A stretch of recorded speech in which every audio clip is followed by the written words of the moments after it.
Well, as you can imagine, just really excited about the upcoming weekend. Um, Playing an outstanding team in Kansas with very, very good players, shoot the ball from three exceptionally well, play with great pace and energy. Um, Bill's done a good job with this team because they're not your typical Kansas big, high low, motion physical team. They're more of a speed and 3-point shooting. He's made some really good adjustments to how they play, and they're hard to guard. But our guys are playing well. We came off a great performance in San Diego. Couldn't be more pleased with how our guys prepared leading up to it. I thought we really went into both games with a great mindset, and just our guys were comfortable. And I thought our defense in the first half of the Auburn game was as good as it can be, and obviously we used that to score some points. And then we played well in the second half with a big lead and made shots and just did a lot of really good things in the game. And so, very rewarding for our guys to reach a Sweet 16 and just really looking forward to the game.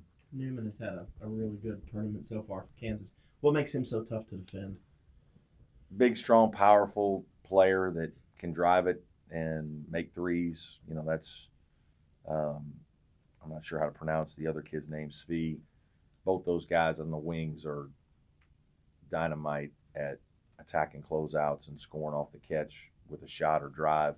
Obviously, Graham puts a ton of pressure on you coming off ball screens, and that's why they're really good and really hard to stop, is they've just got multiple weapons. But obviously, as you mentioned, Newman has played well and shot it well, and Vic has shot it better here lately. So they're really clicking on a lot of cylinders in terms of offensive basketball. Coach, they got Azubuike back just the right time. You gave him 22 minutes against Seton Hall. How important is it for them to have him back healthy? I mean, obviously it's important, but I'm not 100%. I think they won the Big 12 championship without him in the tournament, right? So they're still pretty good. But it's obviously another piece that, presents a whole other set of problems. He's huge. He's 7 feet 280, and he does an unbelievable job ducking in for space and just deep catches, and extremely difficult to guard that. Because the spacing on the perimeter is such that you're guarding all those 3-point shooters. Now they reverse one back and he ducks in and catches it deep, and it's hard. So certainly he provides a whole nother level of offense that you got to deal with, just based on his size, physicality, and strength. So he's a problem. Right, coaching wise, that Auburn game's not something you expect to happen. Do you let the guys roll with the result? Do you say, okay, it's not always going to be that easy, or do you think at this level they know exactly where they are and what happened? I think you explain why it happened, and that's what I'm getting ready to do when we meet here.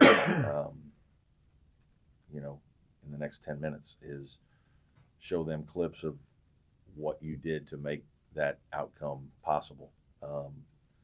And there have to be other contributing factors in terms of them missing some shots that maybe they normally might make, but there was a lot of good defense. There was a lot of good things that we did in the game to cause Auburn problems, and then we capitalized and we made plays. And our execution was good offensively. Our spacing was really good.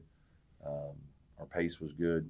We played a high-level game. I mean, and we didn't have some crazy game where, we made 18 threes or something to do it. We just played really, really well on both ends of the floor. Obviously, Gabe made a lot of shots in the second half, but it wasn't an outlandish game where we, again, make 16, 17, 18 threes. It was just a very well executed game plan on both sides. And that's part of why, even though our offensive numbers were really good, they weren't staggering.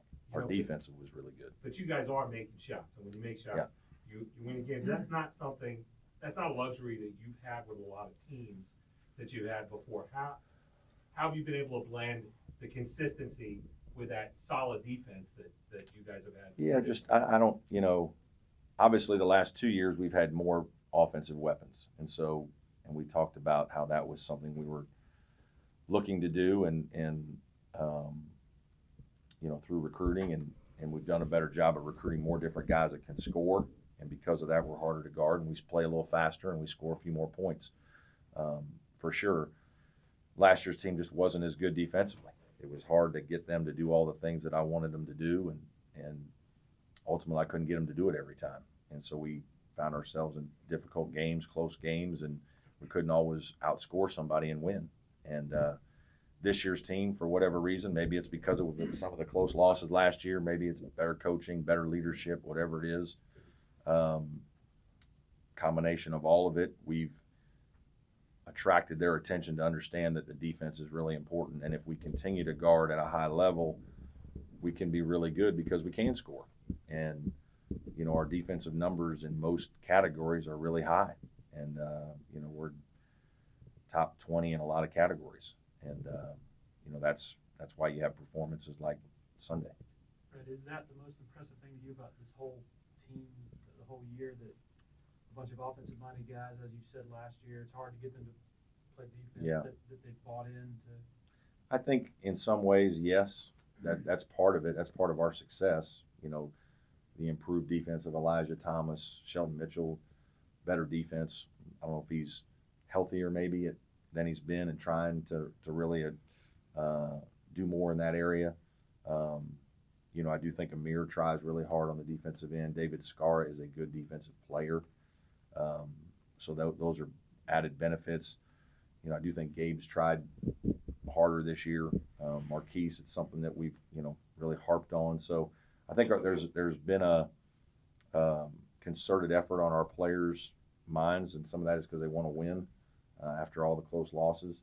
And it's something we really hit home with in the summer and in the fall, and did a lot of individual drills. We did a lot of one-on-one. We did a lot of different things to challenge our guys and make them understand this has to improve, that I'm not that worried about our offense. I think our offense will be fine, and we'll score, enough points to win in most games, but we got to get stops if we want to really be good. And that part of it's been really good. But then I just also think that there are years when your team, the pieces just fit together, and whether it's style of play, personalities, your spirit of your team just really fits. And this was a team that once we went to Spain, and I kind of came back from Spain, I knew that this was a team where the spirit of our team was going to be really, really good.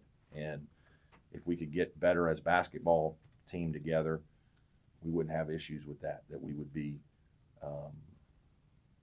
a team that fit together both in how we play and in our spirit. So I thought we had a chance to be really, really good this year. In terms of the fact that you had a lot on your mind on Sunday night. The other day, though, you made the comment that you knew you had to win this year. Yeah. 1 year ago on this past weekend, it was a whole different atmosphere than this one.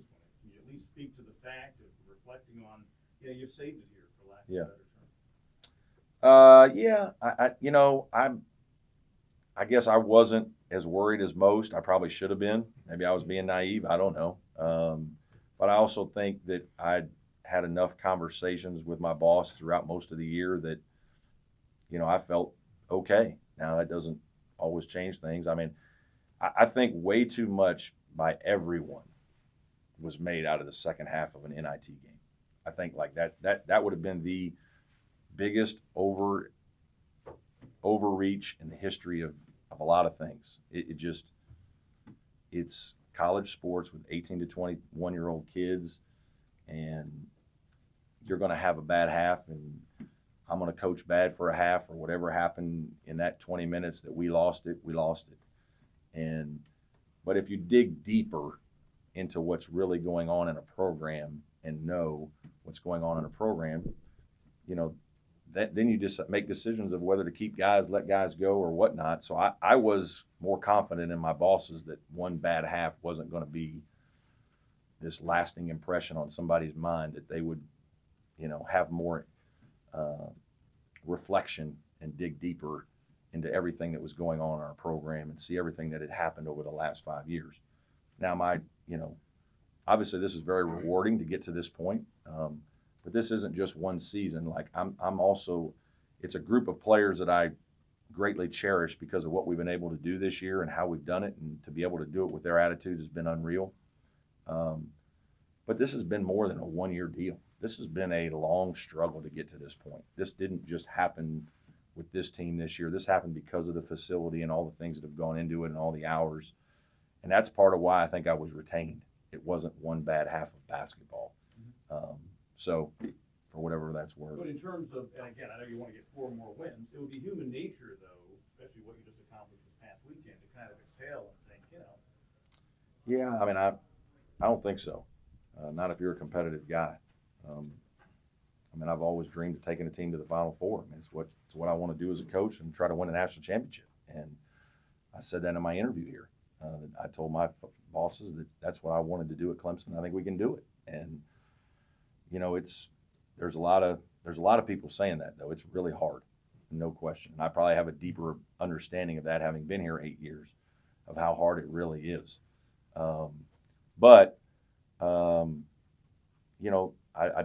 I enjoy this journey. I enjoy preparing my teams. I want to do what we can to get ready to try to beat one of the best teams in the country, one of the best programs in the country. So for me, no, there's no let's take a deep breath and pat ourselves on the back. That's when this is over, we'll do that for sure. But right now it's let's get back in there and watch more Kansas film and figure out how to win. And I think our players feel the same way. I think we're excited that, we went to a Sweet 16, and they don't do that here at Clemson very often, but why not more? And that's what we're thinking about. This group seems to have had a lot of fun all year long. Absolutely. They're fun to watch, but they seem like they're having fun too. And yeah. obviously success brings more of that. I said this in one of the post-game interviews that our guys really like each other. I mean, and I think that's true most seasons. I really do. I mean, I think we recruit the kind of kids that guys get along. Even last year's team, people I think made more out of some things than we're really there. But this year's team, again, for whatever reason, this spirit just fits a little bit better. And some of it, I think, is the leadership of Dante Grantham just being the loudest voice in our locker room. His unselfish nature, his genuine concern and care for others, that permeates through your locker room when your best player is saying that. And then Gabe DeVoe, what he's gone through to wait his turn to get to this point, I think that people see that and they respect that. Our players respect that. So we've got 2 seniors that have a lot of respect in our locker room and garner a lot of respect from their head coach, and they know that, and it's talked about a lot. But our guys enjoy the heck out of each other. I mean, it started in Spain, and you can see it. Our freshman, Amir Sims, is one of the funniest, easygoing guys in the world. I mean, he just is. He's just always having fun. Malik is the same way, and so it's been very light. I think what they've done a great job of is knowing when to be fun and goof around, but then also when to flip the switch and, hey, it's time for business. And this team has done an unbelievable job of preparing every week, of kind of coming to us what do we need to do? You guys told us this is what we need to do last week, and it worked. What are we doing this week?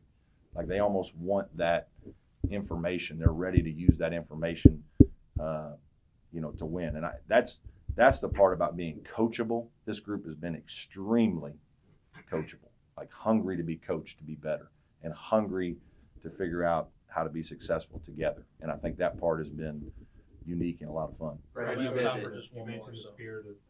mentioned the spirit after Spain a lot of times. Yeah. Is that in the way they played together? Is it the way they handled, the tragedy outside the hotel? Was it maybe all part of? I think some of it's just the nature of the guys. I think Dante and Gabe are both just guys that are kind of easygoing guys, and so that it kind of starts with them. When you get here, you kind of, as a young guy, you're kind of well, what's it like? What's the locker room like?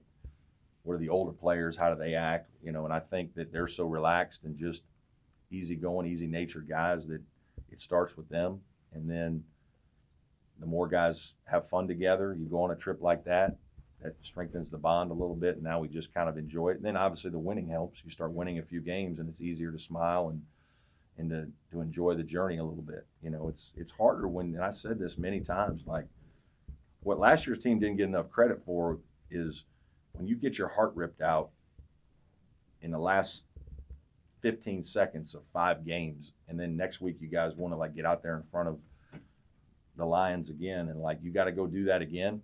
You got to work your tail off all week and go back out there in the Coliseum. It's hard, and you don't get reward of winning. When you win, it's easy to come back to practice and try to get better and watch more film.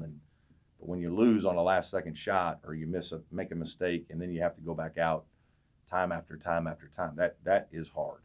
That is real hard. One more Coach, question. I heard Coach K say today that he actually thought it was beneficial to have their spring break last week and have a regular routine this week for his kids. Your spring break obviously is this week. Do you like